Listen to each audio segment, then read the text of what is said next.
J'accueille maintenant donc Gaëtan Baudin, donc qui est viticulteur à Cognac, mais aujourd'hui donc il représente les les jeunes agriculteurs de Nouvelle-Aquitaine. Bonjour Gaëtan. Anthony Brun, donc viticulteur également, président de l'Union générale des viticulteurs de Cognac, l'UGVC. Éric Legal, donc qui est président du syndicat des maisons de Cognac. Jérôme Sourisseau, donc président de l'agglomération donc du Grand Cognac, et enfin donc Christophe Véral, donc viticulteur à Cognac bien évidemment, et président donc du BNIC, donc le Bureau national interprofessionnel donc du Cognac. Donc bonjour à tous et merci encore d'avoir donc accepté de participer à cet échange. Je vous laisse vous installer. Christophe Véral, donc ma première question sera pour vous en tant que président de l'interprofession. Bon, ça a été évoqué par Alexandre, hein, la dynamique et par Christophe Desdouches également, la dynamique de la filière Cognac sur ces 2 dernières décennies est incontestable, sur la base d'un business plan, c'est comme ça qu'il faut dire, donc qui est co-géré au sein de l'interprofession. À la fois la taille du vignoble, les volumes commercialisés ont fortement progressé, avec bien évidemment des investissements qui ont été conséquents, à la fois pour la viticulture comme pour le négoce. Et pour autant, donc aujourd'hui, effectivement, les indicateurs économiques semblent annoncer, je suis prudent, un ralentissement. Et j'aimerais donc, nous aimerions entendre votre analyse de la situation. Merci de m'avoir invité d'abord. Bonjour à toutes et à tous. Avant de commencer, j'aimerais dire à Monsieur Desdouches qu'il est bienvenu au Bureau national, qu'on pourra lui dire vraiment ce qui se passe, qu'il y a 2 familles qui travaillent beaucoup, la famille du négoce et la famille de la viticulture. Donc Monsieur Desdouches, vous êtes bienvenu au Bureau national pour qu'on vous explique ce qui se passe et surtout le bon déroulement de nos travaux et surtout sur le business plan. Aujourd'hui, 2021 a été une très belle année, 2022 a été une très belle année, 2023 est une année mauvaise et 2024 sera une année compliquée. Faut pas se cacher derrière son petit doigt. Aujourd'hui, je dirais que ça fait déjà 10 ou 15 ans que le Cognac se porte bien. Ceux qui sont dans la salle ont connu des périodes à 6 de pur. Je me souviens, il y a 15 ans, lorsqu'on avait mis des rendements à 12,4 ou 12,8, tout le monde voulait nous couper la tête. Heureusement que l'on a mis ces rendements parce que nos négociants n'auraient pas vendu autant d'eau de vie en 2018, 19, 20, 21 et 22. Le Cognac et les stocks, c'est compliqué, et vous le savez. Aujourd'hui, ce qui est important, c'est que par rapport à notre business plan ou par rapport au travail sur les marchés, aujourd'hui, avec nos négociants qui investissent des millions d'euros pour aller encore plus loin, mais vous le savez très bien, aujourd'hui, pour vendre une bouteille en plus, eh bien, il faut la produire 5, 6, 7 ans avant. Donc, la région prend des risques. Ce sont des risques qui sont calculés. Oui, aujourd'hui, on va avoir une baisse, mais ça fait déjà 10 ou 15 ans que le Cognac se porte bien, et j'espère que les viticulteurs, on va être pris la viticulture pour des entrepreneurs, eh bien on doit gérer nos entreprises comme des entrepreneurs. Ça, c'est le premier point. Deuxièmement, je parlais des investissements des marchés par nos négociants. Bien sûr que c'est compliqué, mais c'est pas un problème Cognac, c'est un problème mondial. Lorsque vous êtes aux États-Unis, qui est notre premier marché, le vin, moins 26%, le champagne, moins 10%, le whisky, le gin, et Monsieur Desdouches parlait de la tequila. J'ai eu la chance de recevoir mon homologue il y a 15 jours ou 3 semaines en Charente pour une protection sur nos IG. Et la tequila va mal aussi. C'est un problème mondial. Et vous le voyez tout, qui est économique. Mais on a la chance, aujourd'hui, d'avoir les États-Unis, qui sont vraiment une force économique, la première force économique mondiale. Ils ont du pétrole, ils ont du gaz, ils ont de l'eau, et ça travaille. Donc, on y croit tous. Et surtout, on est collectif. comme on a pu l'être, il faut pas oublier quand même qu'il y a 4 ans, on a pris la Covid, on a pris la guerre en Ukraine, où notre 5e marché s'est arrêté du jour au lendemain. Ensuite, on ne savait pas si on allait pouvoir distiller avec les problèmes énergétiques sur le gaz et sur le pétrole. Ensuite, malheureusement, et d'abord humainement, il y a la guerre au Moyen-Orient. Donc, tous ces paramètres, on a su les gérer, et je trouve qu'on les gère bien au sein du Bureau national. Mais oui, il y aura un impact sur l'emploi, un impact sur nos exploitations, un impact aussi sur les maisons de cognac. Mais on est tous derrière, je dirais, le Bureau national, que ce soit le président Brun ou Éric Le Gall. Voilà. Donc aujourd'hui, oui, une baisse, mais le collectif gagnera encore une fois. Donc de la lucidité, du pragmatisme, mais pas d'alarmisme non plus. C'est ce que je retiens de votre propos. Bon, pour autant, je l'évoquais, les défis sont nombreux pour la filière. Je parlais de la transition agroécologique, du changement climatique, des nouvelles attentes sociétales en matière environnementale, du renouvellement des actifs, qui est un vrai challenge pour vous également. Comment est-ce que vous pensez que les acteurs vont pouvoir assumer tous les investissements nécessaires dans un contexte qui s'annonce à l'évidence moins favorable ? D'abord, j'espère, et j'en suis certain, tous les viticulteurs n'ont pas attendu 2023 pour se mettre aux normes. La viticulture, accompagnée avec le négoce, travaille depuis 20 ans sur cette problématique. Et on le voit avec les certifications. Alors, je vais pas rentrer dans le modèle de certification, mais il y a des réunions qui vont avoir lieu cette semaine et la semaine prochaine, et qui sont importantes. On s'est rendu compte que la certification que l'on avait mis au Bureau national, peut-être qu'on a été un peu trop loin. Aujourd'hui, toujours avec des mesures fortes, on va essayer de faire mieux. Mais la certification pour notre produit, c'est une obligation. C'est une obligation. La personne qui nous achète notre produit, bien sûr, il y a les négociants. Mais avant tout, c'est le consommateur. Dans 15 ans, les eaux de vie que l'on a produits aujourd'hui, qui sont exceptionnelles au pied de nos chaudières, le consommateur va se retourner. Il va se dire, mais comment, il y a 15 ans, Monsieur Brun, Monsieur Véral, Monsieur Attel a fait. Donc ça, c'est important. Il faut prendre le dossier maintenant. Ça fait déjà plus de 10 ans, 15 ans ou plus que la viticulture travaille. Donc ça, c'est une obligation. Le Bureau national a aussi pris des mesures très très fortes sur l'irrigation.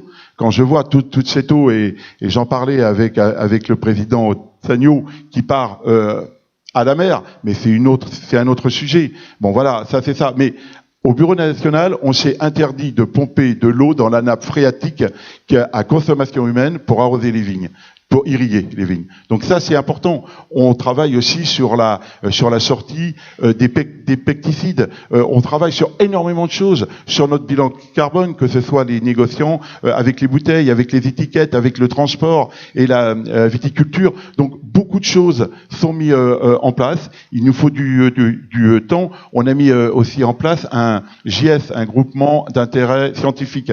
Ça, c'est important pour aller chercher de l'argent en dehors du Bureau national, soutenu par les négociants, soutenu par la viticulture et aussi par les banques, par les assurances. Ça, c'est important. Beaucoup d'investissements donc ont déjà été réalisés et encore un certain nombre restent à opérer, c'est ce que je retiens. Merci Christophe Véral donc, pour cette première intervention. Éric Le Gall, donc président du syndicat des maisons de cognac. Ça a été évoqué à la fois par Christophe Desdouches et Alexandre Arnaud. Les contingents plantés ces 10 dernières années ont été conséquents, on va dire, et vont prochainement et progressivement entrer en production. Est-ce que les perspectives de marché des spiritueux avec lesquels vous travaillez, est-ce qu'elles vous paraissent de nature à absorber ces nouveaux volumes sans compromettre, j'ai envie de dire, les équilibres actuels, ou sans trop les compromettre en tout cas? Écoutez, j'ai pas de boule de cristal, mais je crois que pour compléter ce que disait le président Véral tout de suite, je crois qu'il faut retenir 3 choses des 20 dernières années. La première, c'est bien entendu une croissance de 3% par an moyenne, et on peut tous se féliciter, l'interprofession autant que les maisons, d'avoir fait progresser le cognac partout dans le monde, pas simplement sur 2 pays, on en parle souvent et j'y reviendrai tout à l'heure, mais sur 150 pays, et on est aujourd'hui perçu comme l'ambassadeur du savoir-vivre à la française dans ces 150 pays. Donc la perception du cognac a complètement changé en 20 ans. Le deuxième point, bien sûr, c'est le business plan. On en parle comme une machine infernale. Non, c'est un outil d'aide à la décision, forcément. C'est un outil collectif. C'est un outil qui permet de nous rassembler autour de la table en fonction d'hypothèses et qui nous permet de simuler une taille de vignoble pour s'adapter à une croissance de ces dernières années et justement s'adapter à la croissance tout en permettant à toutes les maisons de cognac de mettre de l'eau de vie dans les fûts pour livrer l'ensemble de leur clientèle. C'était un défi et on l'a collectivement relevé et on peut se féliciter de ça. Et troisièmement, ce qu'on peut retenir également, c'est la très belle résilience des marques de cognac tout au long de ces 20 dernières années. Voilà, donc c'est la capacité à rebondir et donc également cette capacité d'attractivité de nos marques qui a été complètement renforcée durant ces 20 dernières années. Voilà, donc ça c'est 3 points nécessaires. Maintenant, on a des vents de face. On a un contexte international tumultueux qui en fait s'analyse de manière différenciée au moins sur nos 2 gros moteurs, mais qui touche l'ensemble de la consommation des consommateurs, pas seulement les vins et spiritueux, mais tous les vins et spiritueux, bien entendu, mondiaux. Et en particulier français. On était avec les Bordelais et le Bergerac en conseil de bassin la semaine dernière et ils nous disaient bien sûr leurs inquiétudes momentanées. Maintenant, sur le moyen terme, je pense que les maisons de cognac sont confiantes en ayant construit et en ayant renforcé leur marque sur l'ensemble des 2 marchés, sur l'ensemble des 150 marchés, et notamment sur 2 marchés. Alors, si on veut revenir sur les perspectives aux États-Unis, les perspectives aux États-Unis sont très fortes. Le président Véral l'a dit. La perception de nos marques aux USA est excellente. Maintenant, on part d'un référentiel très élevé puisque lorsque les Américains se sont confinés, ils ont consommé à la maison et plutôt dans des consommations sponsorisées par des aides d'État. Depuis, ils sont déconfinés forcément depuis 2 ans et on est plutôt dans une normalisation de la consommation. On revient à la normale. On a bien profité justement de cette consommation à la maison qui a servi à combler tout le confinement qu'on a pu observer pendant 1 an ou 1 an et demi sur tous les autres marchés. Et lors du déconfinement, les Américains se sont aussi réveillés avec de l'inflation, puisque toute la chaîne logistique a été très perturbée et tous les biens de consommation ont pris de l'inflation. Une inflation assez importante, et donc qui a touché la capacité de consommer des consommateurs américains. Les politiques de taux de change ont tendance aujourd'hui à infléchir cette inflation.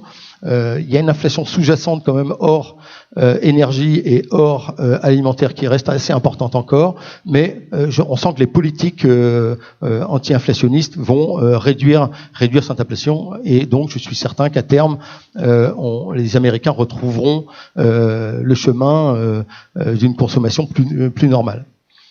Ça, c'est pour les US. Et honnêtement, on a des perspectives très importantes aux USA et une appétence des Américains pour le cognac qui est très bonne. En Chine, les Chinois ont appliqué les politiques anti-Covid de manière très stricte pendant 2 ans. Ça a été très dur à la fois pour la population, mais n'ont pas consommé non plus dans les bars, dans les restaurants ou dans les boîtes de nuit. Pendant 2 ans, ont changé aussi un petit peu leurs habitudes de consommation et se sont réveillés.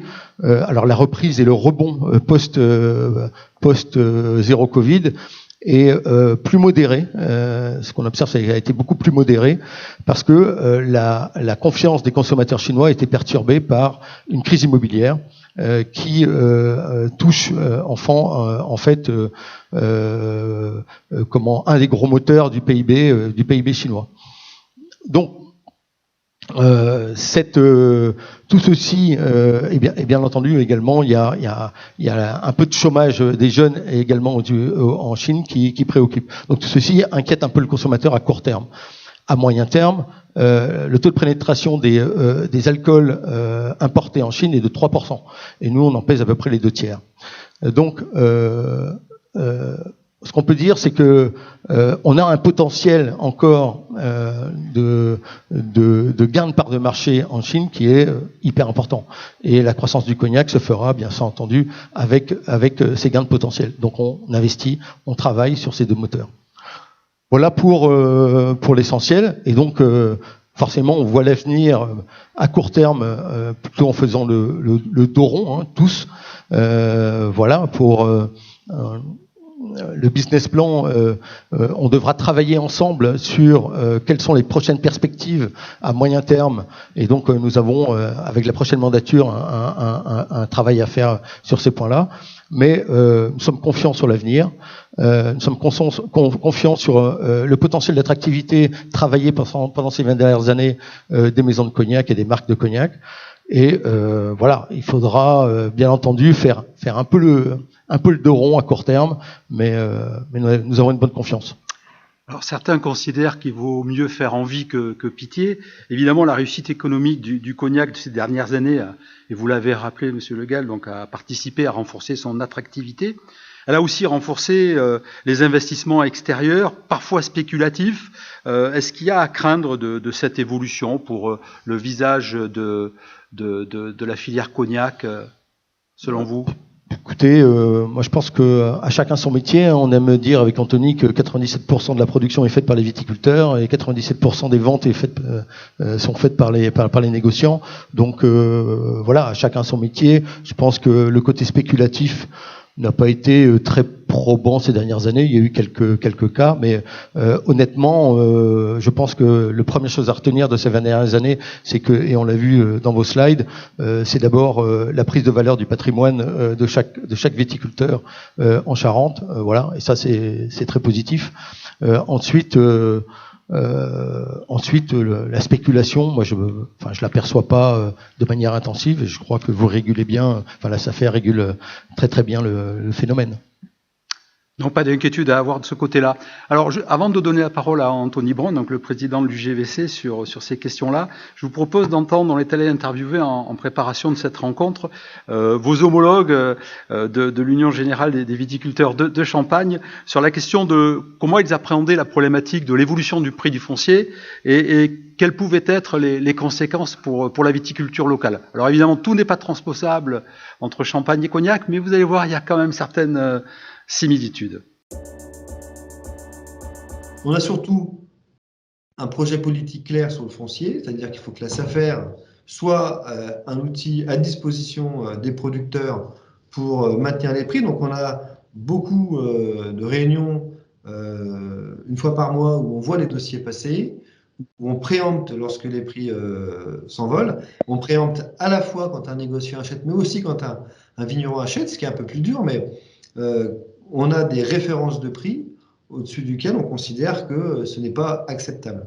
Donc on a vraiment l'ambition d'avoir une SAFER forte, puisque c'est un dispositif qui permet de réguler, de voir ce qui se passe, et puis surtout de pouvoir intervenir et agir.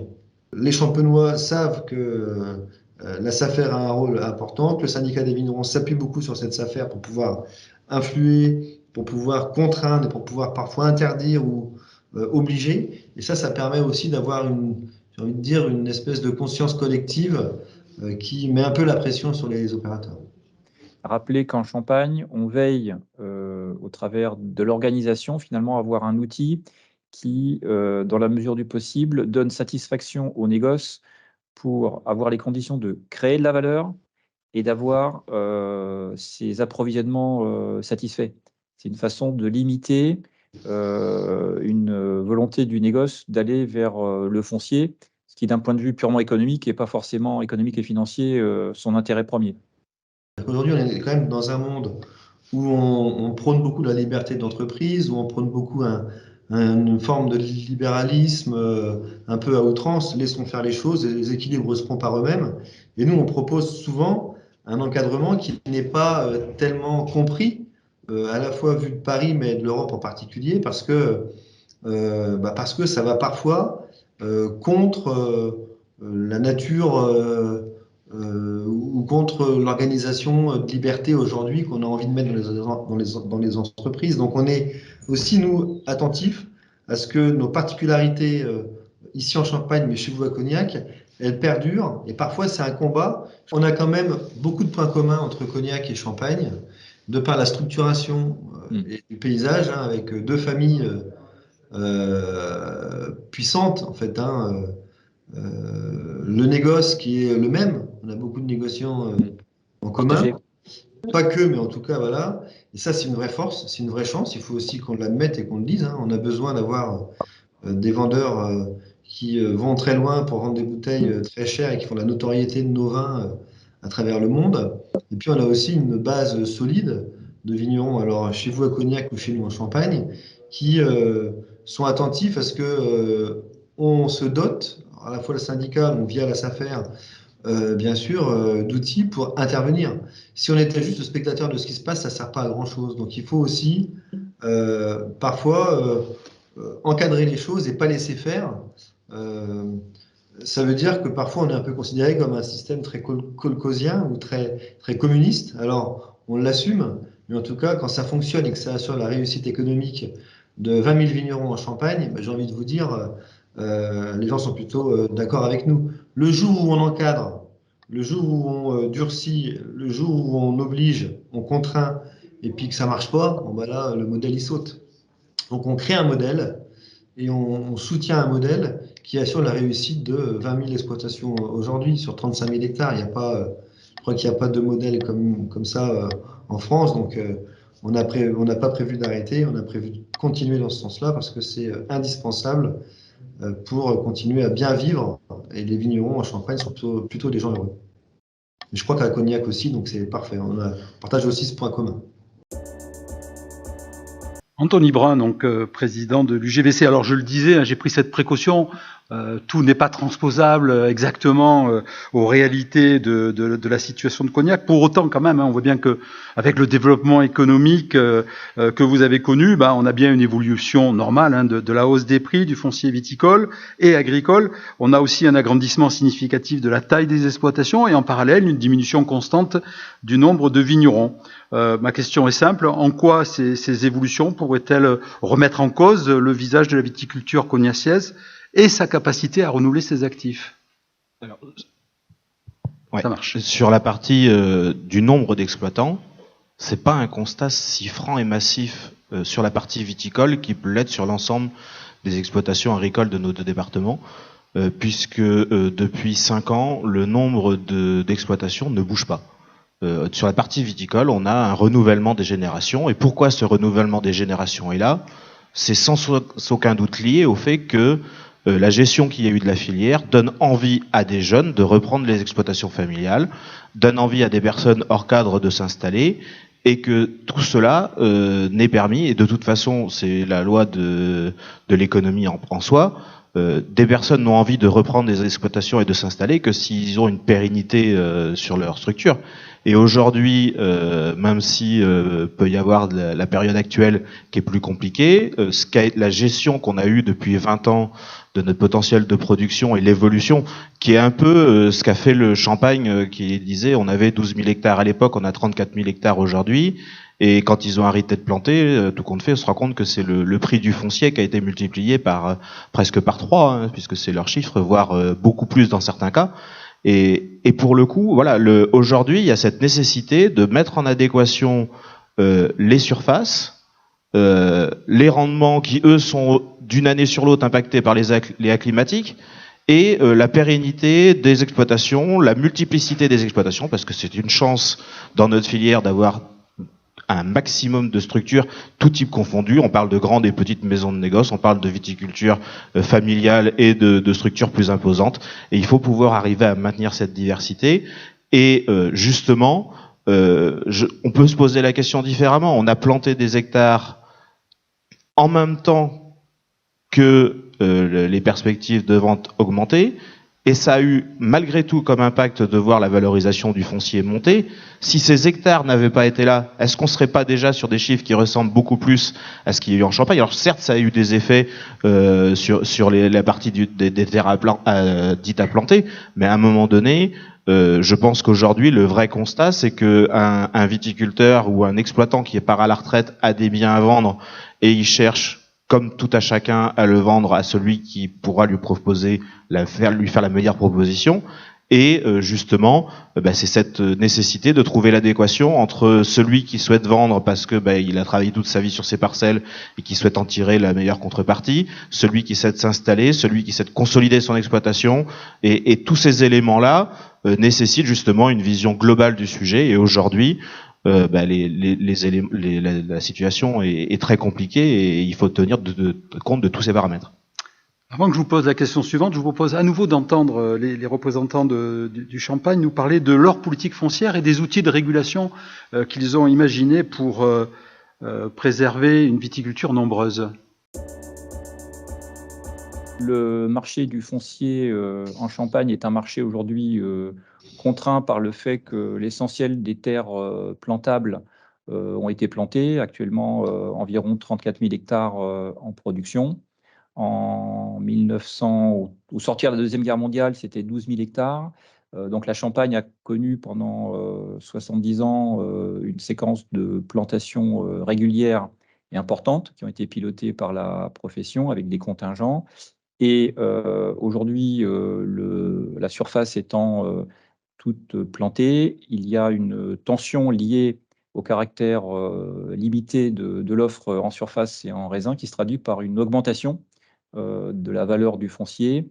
Si on prend en référence la période 1990-2010, on a un prix moyen du foncier qui a augmenté de 225%, en faisant passer le prix de l'hectare de 240 000 € à 850 000. Donc ce sont des moyennes sur cette période. Et actuellement, on a des plus hauts qui avoisinent presque les 2 millions d'euros l'hectare. On a un foncier qui est cher partout. Donc c'est un vrai sujet parce que aujourd'hui, quand une vigne se vend, souvent un vigneron achète, un voisin, un riverain, un jeune du village, mais il y a aussi beaucoup de tensions sur le marché, il y a aussi beaucoup de négociants qui souhaitent acheter. Et donc le risque, c'est un déséquilibre au final, on détricote un peu la pelote de laine et puis d'avoir un affaiblissement du vignoble et donc un risque un jour de perdre en particulier le partage de la valeur ajoutée, qui est une donnée qui est essentielle pour les producteurs ici en Champagne. Ils se vendent à peu près 150 hectares par an. Ils sont transmis à peu près 1500 sur les 35 000 hectares. Et donc, la valeur des 120 hectares fixe le prix des 35 000. Et on est assez attentif à ce qu'on ait une cohérence de prix sur le territoire et puis surtout qu'on n'ait pas une envolée des prix. Ces équilibres qui se traduisent par une valeur moyenne du foncier haute sont le résultat d'une croissance régulière pendant 60 ans où finalement tout le monde a profité de la croissance du système. Les négociants, en augmentant leur capacité de mise sur marché en termes de volume de bouteilles et de valeur, les vignerons en mettant en production des terres qui étaient plantables, avec un partage de la valeur qui a permis de maintenir des écarts assez limités entre secteurs et acteurs au regard de ce qu'on peut constater dans d'autres régions viticoles, comme l'a dit Maxime, comme la Bourgogne et le Bordelais. Mais le fait, depuis une dizaine d'années, d'être arrivé aux limites de nos terres plantables commence à mettre sous pression certaines zones de territoire, les plus recherchées, les grands crus, les premiers crus, et donc des mécanismes qui sont aujourd'hui bien connus dans d'autres régions avec des risques d'envolée de valeur du foncier et de perte d'exploitation et de propriété au vignoble. Un prix élevé, ça induit que les vignerons ne peuvent pas forcément acheter. de plus en plus de vignerons qui, une fois qu'ils ont acheté 10% de la surface de leur domaine, ils sont tankés et pendant 30 ans, ils ne souhaitent plus acheter. Donc, et puis, on a beaucoup aujourd'hui, au vu de l'envolée des prix dans certains secteurs, des propriétaires qui décident de vendre. Et donc, soit l'exploitant peut acheter, ce qui est de plus en plus rare, soit il trouve des solutions de portage. Alors, ça peut être via un GFV, par exemple. Il y a quelques GFV en Champagne, ça commence un peu à se répandre. Mais aussi, parfois, ils vont voir un partenaire maison de champagne à qui ils proposent d'acheter la vigne et de relouer avec un bail. Et souvent, la maison accepte avec une contrepartie, un effet levier, bien souvent 5 fois la surface en contrat de raisin. Donc, on voit quelque part le démantèlement des forces du vignoble dans ces aspects. Donc, on a une vraie problématique qui, dans le temps, pourra nous amener à des conséquences terribles. Et de plus en plus de propriétaires reprennent pour exploiter en direct, ce qui est beaucoup plus rentable. Donc, on a un foisonnement de petites exploitations qui se crée tous les ans. On parle de 300 nouveaux viticulteurs par an. Alors, vignerons ou métayers, mais en tout cas, des gens qui exploitent ou font faire. Et donc, on a quelque part un peu un appauvrissement des entreprises. Et puis, il y a un enjeu important, c'est vendre des bouteilles. On veut aussi vendre des bouteilles au vignoble. On a historiquement toujours souhaité vendre un tiers des bouteilles au vignoble. Et on voit bien que des entreprises qui se fragilisent sont moins enclins à faire des bouteilles, à vendre des bouteilles. C'est plus compliqué parce qu'il y a moins de volume et on peut aller moins à l'export, par exemple. Donc, en fait, on se rend compte qu'il y a une cascade de problématiques suite inhérente à un prix du foncier qui s'envole et même parfois à la difficulté à maîtriser le prix. Anthony Brun, donc président de l'UGVC. On voit bien, et notamment à travers ce qu'exprimait et présentait Alexandre Arnaud tout à l'heure, il y a ce phénomène de transfert des parts de société. Et avant 2002, tous ceux qui voulaient contourner les dispositifs de régulation s'engouffraient dans cette brèche-là. Il y a quand même, de manière latente, un phénomène de concentration du vignoble qui s'opère. Est-ce qu'il n'y a pas un risque, quand même, de manière latente mais certaine, de voir émerger une viticulture sans viticulteurs finalement, parce qu'on peut très bien imaginer que les 80 000 hectares de vignes ICA à Cognac puissent être réalisés par 2 fois, 3 fois moins de viticulteurs. Ils seront toujours cultivés, ils iront toujours vers le négoce en termes de commercialisation, mais est-ce que ça sera le même visage ? Je pense que, sur les éléments qui viennent d'être expliqués par Monsieur Toubard de Champagne, il faut aussi relativiser et regarder exactement les différents contextes. 34 000 hectares en Champagne, à quelque chose près aujourd'hui, peut-être pas loin du tiers, qui est détenu directement par des négociants, à la concurrence des 97% dont parlait Eric tout à l'heure. 20 000 exploitants, ou en tout cas propriétaires qui détiennent le reste du vignoble, et c'est plus des propriétaires parce que c'est souvent des prestataires de services et si vous avez été faire le tour dans d'autres vignobles autour de nous, on voit beaucoup de prestataires de services avec du matériel qui vient intervenir chez les exploitants. C'est pas quelque chose qu'on constate tant que ça chez nous, où certes on a des prestataires de services qui interviennent, mais on a bien souvent des structures, des exploitations qui sont là bien présentes avec une taille moyenne comme aujourd'hui au niveau des chiffres de 20-25 hectares. On n'y fait peut-être pas la totalité des travaux, mais il y a une exploitation derrière malgré tout, et c'est pas juste un nom avec quelqu'un qui entre guillemets met jamais les pieds dans les vignes.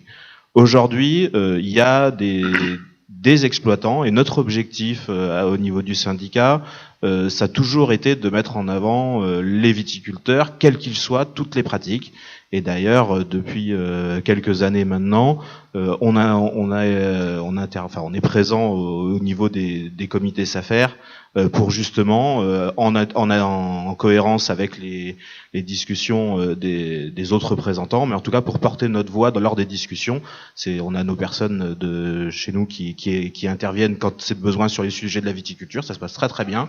Et pour le coup, on est là pour essayer d'apporter notre éclairage, notre vision sur le sujet, avec des éléments où on pense qu'il faut être vigilant.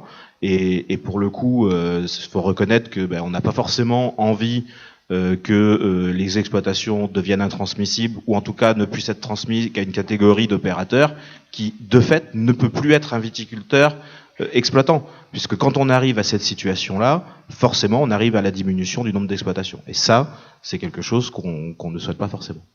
Donc la régulation du prix et puis la régulation des hectares qui se libèrent, ça doit faire partie de la politique foncière. Aujourd'hui, quoi qu'on en dise, la viticulture en soi est la seule production agricole française régulée par les systèmes d'autorisation de plantation, par les systèmes de rendement, et c'est ce qui nous permet de créer et d'arriver en Champagne, chez nous, à ce qu'on en est aujourd'hui. Et je suis convaincu que sur la partie de la du foncier, il y a des éléments à avoir pour arriver d'un côté, quand un exploitant veut cesser son activité et veut vendre, pouvoir trouver une situation où on peut consolider une exploitation quand on a besoin, installer un jeune, faire grandir des exploitations quand on a besoin, et c'est cette multitude de nécessités parfois très différentes qu'on doit arriver à faire coexister pour arriver à ce que tout le monde puisse croître et se développer. Merci Anthony Braun, donc président du JVC. On va entendre Gaëtan Baudin, donc représentant les jeunes agriculteurs de Nouvelle-Aquitaine. Bon, Gaëtan, c'est aussi un local, puisqu'il est viticulteur, membre de l'UGVC d'ailleurs, par ailleurs. Gaëtan, j'évoquais d'ailleurs au début de mon propos, parmi les enjeux, la question de la transmission. Il y a un gros tiers de viticulteurs, les plus de 55 ans, qui n'ont pas... parmi les plus de 55 ans, il y en a un bon tiers qui n'a pas de succession identifiée. Et donc, il y a une part non négligeable du vignoble qui va changer de main, immanquablement. Et précisément, donc, entre consolidation et installation, où est-ce qu'il faut placer le curseur pour assurer ce renouvellement de génération, même si, comme le disait Anthony Braun, peut-être qu'il n'est pas aussi mauvais que ça, finalement, à Cognac. Oui, tout à fait. Alors, je pense qu'il y a deux sujets. Le chiffre de 50% des exploitations agricoles vont être à transmettre sur les 10 dernières années. C'est toute filière agricole confondue. Donc, il y a un enjeu démographique en agriculture aujourd'hui qui est indéniable. Et c'est vrai que quand on se positionne en tant que filière viticole, c'est deux sujets qui sont similaires, mais qui sont pas à appréhender de la même façon. Il y a un enjeu alimentaire clair sur la partie agricole, et le défi démographique, il est là. Je le répète, il y a 50% des agriculteurs au niveau national qui ont plus de 55 ans. Donc, il faudra renouveler ces exploitations agricoles-là pour que notre pays garde sa souveraineté alimentaire. C'est important, c'est primordial. On a été partie prenante récemment sur une loi qui est donc le pacte de loi d'orientation d'avenir agricole, où il y avait 3 grandes thématiques: l'installation, la transmission, transition agroécologique et formation. Et donc la partie installation-transmission, c'est vraiment ce qui en est ressorti. Voilà. Donc après, quand on le prend sous le prisme de la filière viticole, j'ai été chercher quelques chiffres. Au niveau national, en 2020, c'était 59 000 très exactement exploitations viticoles. En 2010, 70 000 exploitations agricoles en 2010 et 59 000 en 2020. Donc on voit que aussi, dans les filières viticoles, alors c'est au niveau national avec des curseurs économiques ou des dynamiques économiques qui sont différentes d'une appellation, d'une région à une autre. Et donc du coup j'ai été aussi chercher les chiffres à Cognac. Donc comme tu l'as dit Anthony, aujourd'hui on est à 4400 viticulteurs. En 2010 on était à 4700. Donc moi, alors l'interprétation de ces chiffres-là, c'est effectivement que peut-être qu'à Cognac on baisse moins vite que dans d'autres filières. Et donc par contre j'ai pris les chiffres de 2000, c'était pas facile à trouver d'ailleurs. Donc on était à 6800 viticulteurs en 2000. Donc entre 2000 et 2010, je crois qu'il y a peut-être eu des perturbations économiques. Donc en fait j'ai été chercher ces chiffres-là pour faire le lien entre du coup la dynamique économique d'une filière, et je rejoins tout à fait ce que disait Anthony, et la dynamique d'installation. Effectivement, quand on gagne bien sa vie, on s'installe plus facilement. Alors on le constate à Cognac pour le coup. Moi, je le vois aussi en tant que président GIA Nouvelle-Aquitaine pour voir un petit peu d'autres filières. Je prends souvent l'exemple de la filière Caprine, qui fonctionne bien en ce moment. Il y a une bonne valeur ajoutée, il y a une bonne dynamique. On voit des jeunes qui reviennent sur les exploitations. La filière ovine, j'étais à un salon il n'y a pas très longtemps. C'était donc dans la Haute-Vienne, à Bellac très exactement, où effectivement on voit qu'il y a une belle dynamique. Le salon fonctionne bien. Donc c'est vrai que le lien entre rémunération des agriculteurs et bonne dynamique économique et installation, il est indéniable. Et nous, c'est ce qu'on a dit quand on a travaillé sur la thématique installation-transmission dans le cadre du pacte de loi d'orientation agricole. C'est l'élément primordial demain, c'est garder du revenu, partage de la valeur ajoutée. C'est un sujet débat, et c'est un peu notre cheval de bataille à Cognac. Je prends ma casquette UGVC, mais du coup, Ouais. voilà, voilà. Donc la dynamique économique, c'est important. Alors après, sur l'érosion et la diminution du nombre de viticulteurs à Cognac, moi je l'aperçois quand même inévitable. On peut aujourd'hui faire le constat effectivement qu'on diminue moins vite que les autres, mais je veux rebondir sur ce que disait Maxime Toubard dans son intervention. Je pense, et pour le coup c'est le cas dans beaucoup de filières, qu'il nous faut un projet politique et une vision claire sur le renouvellement des générations en viticulture. Le syndicat de Champagne du coup le porte clairement, et moi j'aimerais bien arriver, je sais pas si je peux dire ça, mais disons que si moi je suis JA. Non, mais c'est vrai que c'est beau la valeur de ce patrimoine et la valeur du foncier qui augmente, ça veut dire que la dynamique économique est bonne. Donc c'est un peu contradictoire en fait. On voit le prix du foncier qui augmente, nous on a des installations, mais finalement cette augmentation du prix du foncier, c'est peut-être ce qui fera un jour le fait qu'on aura plus de mal à transmettre les exploitations, à installer. Et pour un peu, je fais le lien avec au niveau national, pour renouveler ces générations et pour il y a beaucoup de départs à la retraite, on aura besoin de non issus du milieu agricole. Et je pense qu'à Cognac aussi, on aura besoin d'autres personnes, déjà pour reprendre les exploitations, pour éviter l'hyperspécialisation et l'hyperconcentration de nos structures. Et en plus de ça, d'un point de vue un peu plus général, pour amener de la diversité, c'est quand même intéressant. Je vais être un peu provocateur peut-être, mais à 70 000 € l'hectare, est-ce que c'est bien réaliste de vouloir installer en dehors du cadre familial, même s'il y a des problématiques de transmission, on l'a bien évoqué, mais est-ce que c'est vraiment jouable finalement ? Alors, je sais pas. Oui et non. En fait, le projet peut être rentable avec des vignes à 70 000 €. Alors, dans une installation hors cadre familial, c'est sûrement un petit peu plus compliqué. Bah oui, c'est cela dont je parle, Gaëtan. Et c'est vrai que moi, je me souviens des discussions qu'on a eues. Encore une fois, il n'y avait pas que des viticulteurs autour de la table lors de cette. C'est tout récent, donc lors de ce projet de loi d'orientation et d'avenir. Finalement, à 10 000 € l'hectare sur des céréales, ou dans d'autres endroits en France, le sujet c'est le même, quoi. C'est les capitaux qui sont très très lourds à reprendre en agriculture et en viticulture à Cognac encore plus. Et aujourd'hui, oui, il faut quand même le dire, c'est très très compliqué de reprendre une structure avec 30 hectares de vignes, un chai, un stock. C'est compliqué, voire impossible. C'est pour ça que je ne sais pas si on a les chiffres au niveau Cognac des installations hors cadre familial, des installations dans un cadre familial.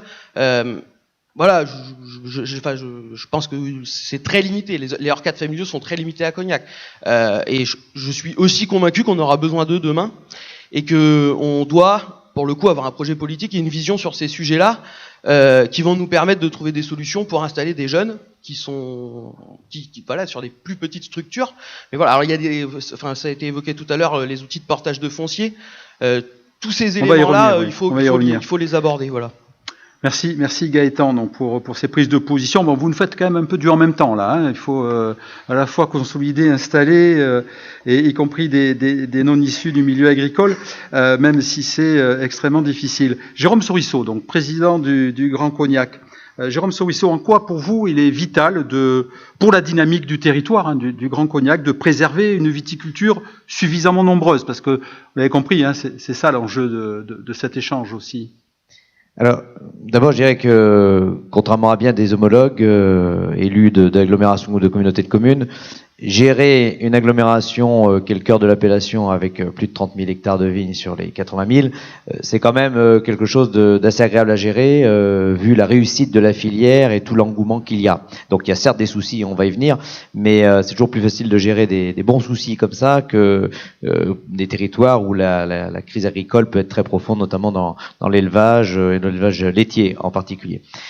C'est très important, on l'a vu, je vais l'illustrer à travers un exemple. Aujourd'hui, alors j'avais une nuance effectivement avec Anthony, on en parlait à l'instant, une stabilisation du nombre de viticulteurs, en tout cas c'est pas ce qui est constaté. Alors je sais pas si c'est la donnée casier viticole, etc., parce qu'à ce moment-là, vu les dernières années, il faudrait la nuancer. Nous, ce qu'on constate quand même dans les communes, et là en tant que maire, et on échange souvent avec les maires de l'appellation, là du cœur, c'est quand même une diminution importante du nombre de viticulteurs. Et ça pose problème dans l'aménagement du territoire, parce que il y a pas 36 experts du foncier de chaque commune. C'est les agriculteurs et les chasseurs. Voilà. Les chasseurs, suivant les territoires, il y en a plus beaucoup. Et les agriculteurs, ça se concentre rien de moins en moins. Ce qui fait qu'on a des communes, on a des unités où il n'y a plus d'experts, de savoir où se trouvent les cours d'eau, où se trouve le foncier, etc. En dehors des zones à peu près urbanisées, des villages classiques. Et ça se répercute sur de nombreuses choses, sur la gestion des chemins, sur la gestion de différents problèmes. Et quand il s'agit l'occurrence de Grand Cognac, d'établir le plan local d'urbanisme, pour moi, ça a été extrêmement révélateur et beaucoup plus que je ne l'imaginais, c'est qu'en fait, aujourd'hui, alors que nous sommes au cœur de l'appellation Cognac, les élus, très majoritairement, ne connaissaient, je ne vais pas dire rien, mais très peu de choses sur le cognac. Sa nécessité de stockage sur de nombreuses années, dans des choses aussi élémentaires que dans des barriques, que les chais doivent être éloignés les uns des autres, etc., etc. Tout ce cadre qui nous a amené à faire un gros travail de concertation entre la filière et l'agglomération pour arriver à trouver des points d'équilibre permettant d'avoir un PLU voté par des élus non initiés, puisque moi sur une assemblée de 89 élus, j'ai 4 viticulteurs. Plus de la moitié des communes de l'agglomération ont un viticulteur ou moins au conseil municipal. Ce qui fait que quand il s'agit de parler des problèmes de voisinage avec les phytosanitaires, quand il s'agit de parler des problèmes d'aménagement foncier, etc., c'est vrai que cette expertise manque. Et elle est due pour moi au fait que on est passé de 25 000 viticulteurs au début des années 90 à 4 000 quasi-viticoles aujourd'hui. Et donc, on voit bien que forcément, statistiquement, il y a moins de représentants dans les conseils. Et ces agrandissements font aussi que dans les communes, on constate de plus en plus des agriculteurs d'une commune voisine de plus loin qui ont acheté au gré d'une opportunité pour s'agrandir et ça va dans le bon sens, mais qui du coup ne vivent pas la commune. Donc, ce phénomène s'accentue.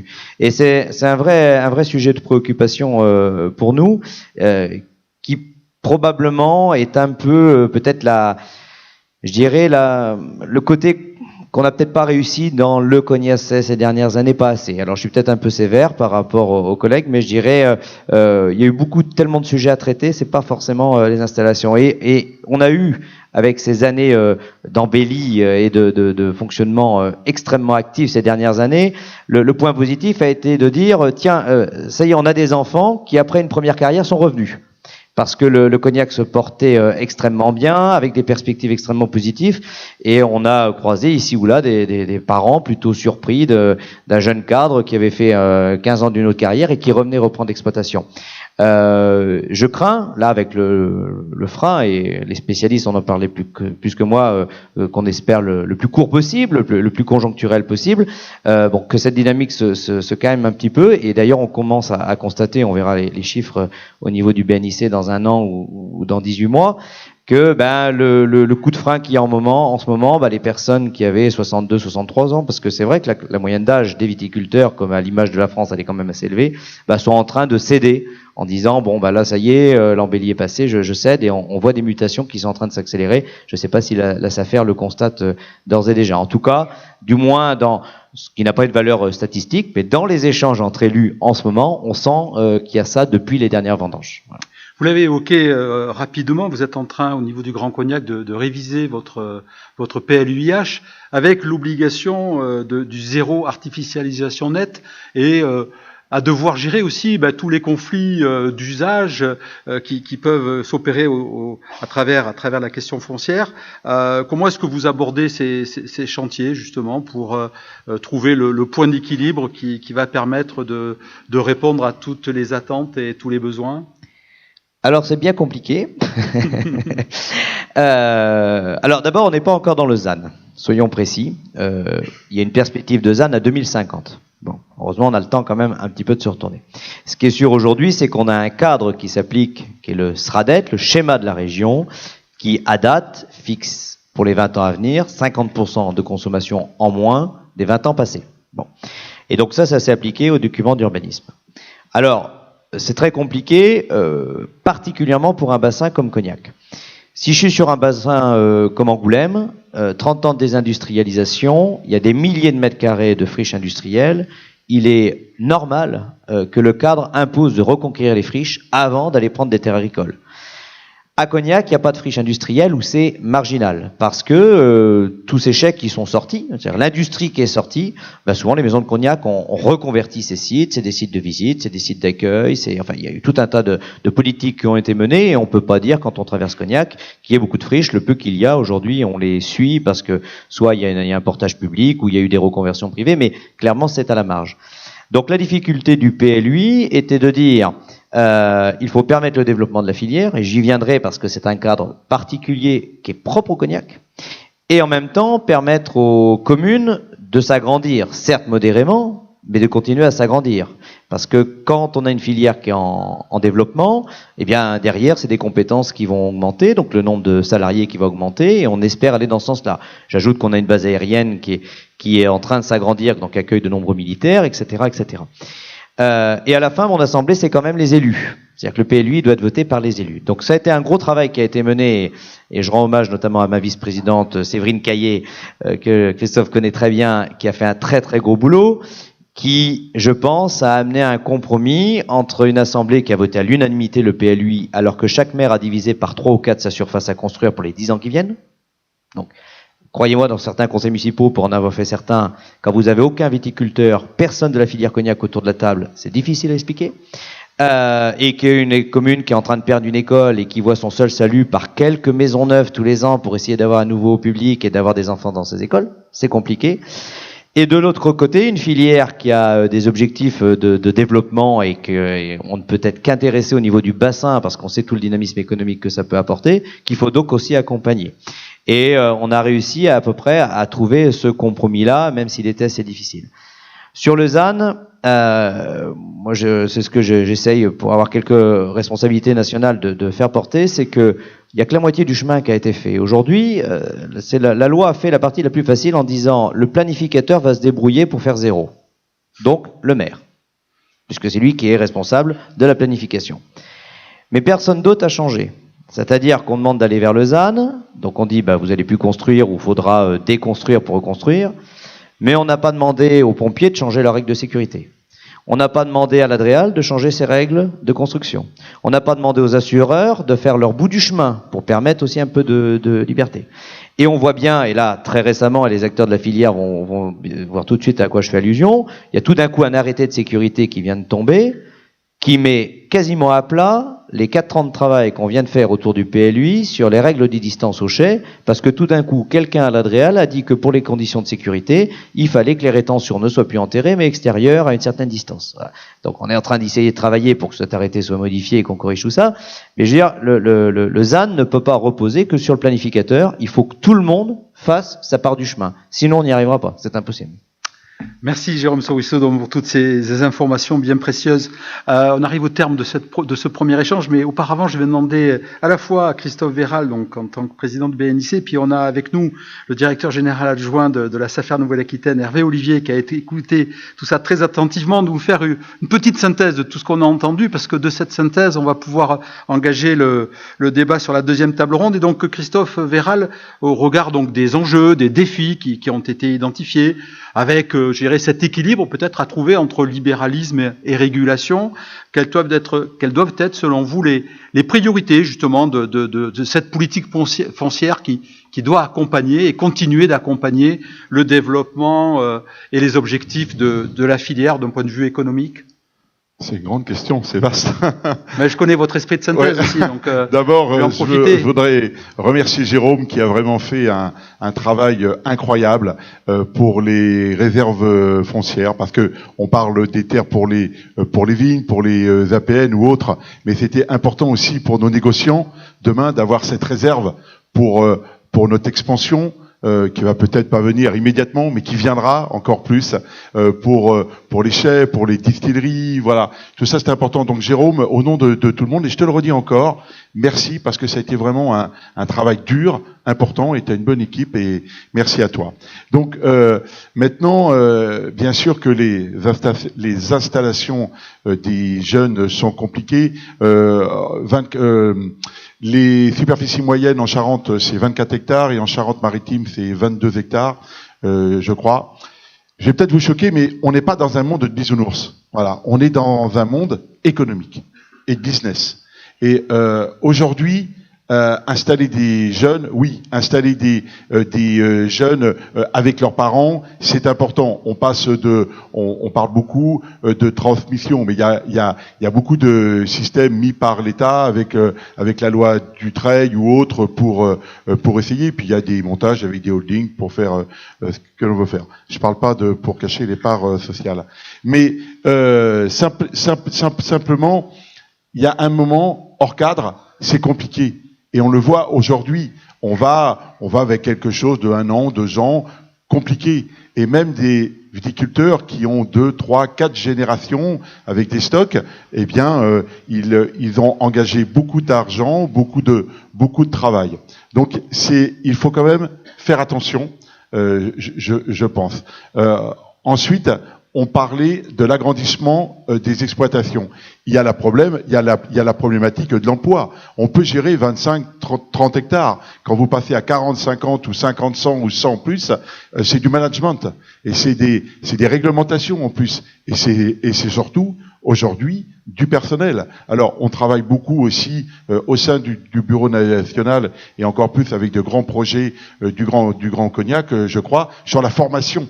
Donc, tout ça, je pense que Gaëtan, et je le rejoins, même si j'ai cet esprit un peu libéral, mais on doit certainement se mettre encore autour de la table et aller plus loin parce que on doit parler de formation, on doit parler d'emploi, on doit parler de R&D, on doit parler de développement durable, on doit parler de foncier. Attention, pour moi, à ne pas, je dirais, subventionner trop des hors cadres qui pourraient avoir des difficultés par la suite. Voilà. Merci Christophe Verral. On retient tout ce que vous avez dit. Hervé Olivier, donc directeur général adjoint de la SAFER Nouvelle-Aquitaine. Hervé, j'imagine que tu as écouté avec beaucoup d'attention. En synthèse, qu'est-ce que toi tu retiens de l'expression des acteurs de la filière et du territoire et de la vision qui est la leur de la viticulture de demain à Cognac? Alors d'abord qu'on a tapé juste, dans le sujet vu le monde qu'il y a aujourd'hui. Souligner à Monsieur Verral qu'on accompagne les collectivités territoriales pour faire des réserves foncières pour la construction de déchets. Donc on est sur tous les sujets à la SAFER, et c'est bien ça qui rend notre travail difficile, c'est que aujourd'hui on parle viticulture, mais on a bien vu, ça a été évoqué tout à l'heure, la bonne santé de la viticulture Cognac peut poser problème à d'autres filières agricoles dans le département, notamment sur l'augmentation du prix des terres plantables, qui sont aujourd'hui très convoités par les viticulteurs de Cognac. Alors, en fait, moi, je suis assez content de ce que j'ai entendu, dans le sens où on est très raccord avec les représentants de la filière. La bonne santé de la filière Cognac, alors même s'il faut peut-être y mettre un petit bémol dans le ralentissement qu'on voit aujourd'hui, a profité et fait en sorte que le monde rural, à la fois dans sa composante agricole, les viticulteurs se portent bien, ça donne envie aux enfants de s'installer, ça augmente le patrimoine des familles avec la hausse du foncier, ça entraîne et ça entraîne une dynamique économique au sein des territoires, donc tout ça c'est très positif. Quand on a envisagé quand on a réfléchi à cette conférence, c'était il y a plus d'1 an, et on était dans une dynamique qui était très différente de ce qui se passe aujourd'hui, et où là encore on partage les phénomènes de spéculation. On va dire aujourd'hui c'est un épiphénomène. On peut pas dire qu'il n'y en a pas, mais ça pose pas réellement un problème. Ceci dit, il y a 1 an, on sentait quand même que l'emballement des prix, parce que quand même ils ont bien augmenté, commençait à être une difficulté. Alors nous à la SAFER, que les prix montent, c'est plutôt une bonne chose. La difficulté, parce qu'on l'a vu ailleurs dans d'autres filières agricoles, dans d'autres filières viticoles, l'augmentation du prix du foncier, c'est pas grave si en face la rentabilité des exploitations augmente et permet d'avaler cette augmentation. Et nous, il nous semblait, une fois de plus, il y a un an, et puis alors forcément encore plus aujourd'hui, où on sent que tout est en train de se contracter un petit peu, on a peut-être plus cet équilibre, et que si on revient pas à cet équilibre-là, il va y avoir une transformation radicale de la filière viticole de cognac. Alors, pas tant dans sa réussite et tout ça, parce qu'on peut produire autant de cognac avec la moitié moins de viticulteurs. Mais en tout cas, si on veut rester sur une production où 97%, j'ai retenu aujourd'hui, des viticulteurs, enfin de la production du vin est produit par des viticulteurs qui ne sont que viticulteurs, il va falloir quand même se poser quelques questions, parce que nous, à la SAFER, on est un petit peu lanceur d'alerte et on se rend compte quand même aujourd'hui, et c'était déjà difficile d'installer des jeunes. Aujourd'hui, c'est quasiment impossible. On peut pas installer un jeune cadre, un ORCAD familial sur 20 hectares en cognac aujourd'hui, voilà. Donc il faut quand même qu'on y réfléchisse, et que j'ai perdu le sens de ma pensée, mais le contexte fait qu'aujourd'hui, on voit, nous, dans nos comités techniques, quand on avait 20, 30 candidats pour la cession d'un bien viticole, aujourd'hui, on en a 4. Sur les 4, il y en a 2 qui sont pas financés, et donc on n'a plus tellement le choix. Et qu'en général, les gens qui sont financés ou qui n'ont pas besoin de financement et qui sont candidats, c'est pas forcément le prototype du viticulteur de cognac comme on l'imaginait ou comme on pourrait le souhaiter. Et que donc on pense qu'il y a urgence à revoir, enfin à voir, en tout cas à mettre sur la table, et c'est le sens de notre colloque aujourd'hui, c'est comment on fait, compte tenu de ça, pour que les viticulteurs de cognac restent une viticulture de proximité, de petits viticulteurs qui maillent, comme l'a dit Monsieur Souriceau, le territoire, avec des gens qui habitent dans leur territoire, qui participent à la vie économique de leur territoire. Et ça, c'est tout l'enjeu peut-être de la deuxième table ronde, pour voir comment on peut essayer. Alors, j'ai bien entendu que faut pas faire rêver les gens. Effectivement, on n'installera pas, même à la SAFER, même avec beaucoup de bonne volonté, un jeune hors cadre familial sur 25 hectares en cognac. Mais comment on peut essayer quand même de contribuer et de faire en sorte, parce que c'est un peu pire que ça, moi je trouve aujourd'hui, même les gens qui essayent de s'agrandir et de se consolider, ça devient aussi compliqué pour un certain nombre de viticulteurs, et donc il est, de notre point de vue, urgent de réfléchir à la question. Une fois de plus, à la SAFER, nous, on n'est qu'un outil, et on fera ce que les professionnels nous demanderont de faire.